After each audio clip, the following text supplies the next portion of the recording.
करके जवाब दिया है कि वो जब तक कोरोना की तीसरी वेव की आशंका है नगरीय निकाय नहीं होंगे। तो अब कब तक संभावना लग रही है आपको नगरीय निकाय? देखिए, इसके दो कारण हैं। एक तो जैसा राज्य निर्वाचन आयोग ने सुप्रीम हाईकोर्ट में कहा है कि कोरोना की परिस्थितियों को देखते हुए चुनाव कराना भी संभव नहीं है।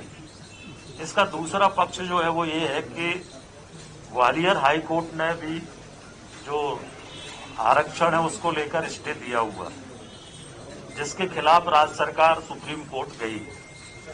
तो अभी ना सुप्रीम कोर्ट का कोई निर्णय आया है और अभी ये तय नहीं हुआ है कि आरक्षण रोटेशन के आधार पर होगा कि पूर्व की तरह जनसंख्या के आधार पर होगा। अगर आरक्षण रोटेशन के आधार पर होता है तो पूरे प्रदेश में हमें पहले तो एक्ट बनाना पड़ेगा।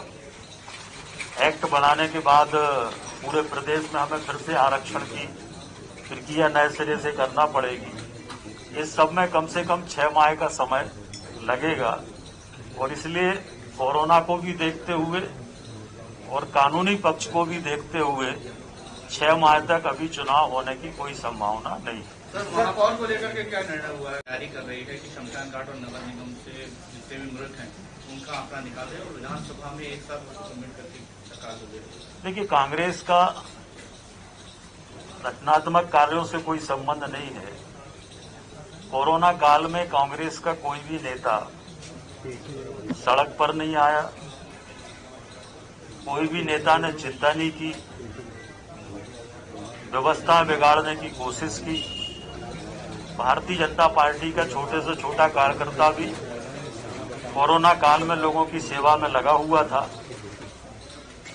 और सरकार ने जिस तरह से प्रयास किए उसका ही परिणाम था कि देश में जहां पर केस 80,000 70,000 तक पर डे पहुंच रहे थे, मध्य प्रदेश में हम लोग काफी हद तक रोकने में सफल हुए और आज की स्थिति में देश में सबसे नीचे हमारा स्थान है।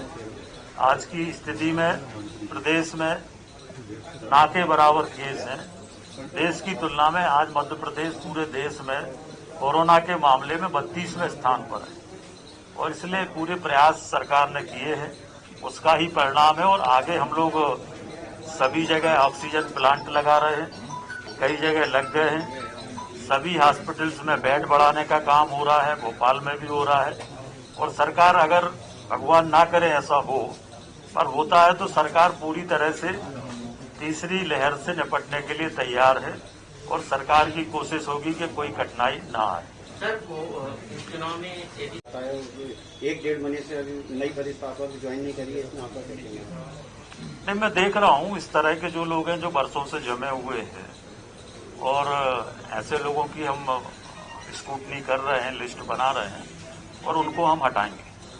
सर, कांग्रेस सारे विधानसभा, देखिए, सागर में हम लोगों ने ये तय किया है कि जो सागर नगर निगम के 48 वार्ड हैं, सभी 48 वार्डों में हम लोग खेल मैदान बना रहे हैं। उसको लेकर वीरेंद्र सहवाग जी ने ट्वीट किया है, मैं उनका धन्यवाद करता हूं और ये हमारी कोशिश इसी तरह से प्रदेश के हर नगर निगम में, हर नगरीय निकाय में होगी। साथ में हम प्रदेश के जो हमारे बस स्टैंड हैं, बस स्टैंडों को भी सुधारने का अभियान प्रारंभ हम कर रहे हैं, जिससे कि हमारे प्रदेश के बस स्टैंड अच्छे हो सके। अभी मानसून सत्र में इसको लेकर कोई भी विधेयक नहीं आ रहा। सर, नगर निगम में सर काफी लंबे समय से नहीं, इस पे अभी कोई निर्णय नहीं हुआ है। पार्टी और हम माननीय मुख्यमंत्री जी बैठकर इस पर निर्णय करेंगे कि चुनाव प्रत्यक्ष होगा कि अप्रत्यक्ष होगा। सर, क्या मानसून सत्र में इसको लेकर